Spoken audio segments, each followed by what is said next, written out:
A little bit on this. Honestly, again, I tend to be more libertarian, and when Gracie first started talking about this, I was a little concerned, to be candid. And then when she actually showed me the material, I was floored. I was actually floored. There's no context where a 3 to 6 year old, in my world, that's appropriate. There's no context. And there's no context. Context that a 7 and 12-year-old has that without parental permission. And going back to the First Amendment, look, I agree with the First Amendment, but the First Amendment allows movie theaters to dictate to parents and educate parents, well, this is a G movie. This is a PG movie.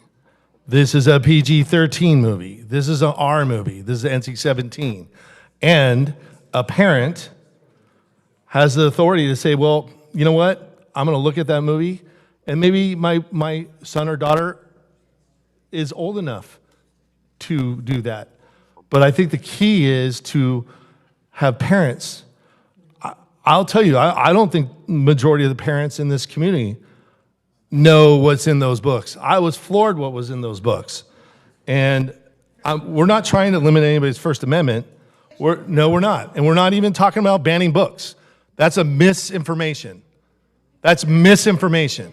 What we're talking about is educating the public and educating our parents, and then they can decide what books they can do. By the way, I've heard a whole bunch of things that was not in our purview.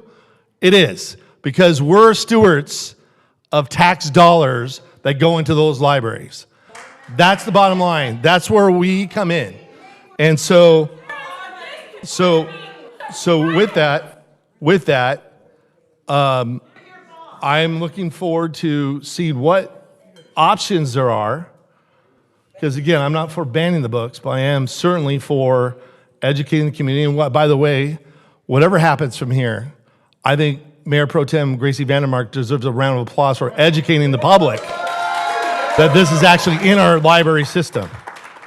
And then let everybody decide if they want to get those books or not. But I think Gracie's already done a public service by letting people know that things like that are in our public library. So with that, I'll second the motion from Casey McKinn.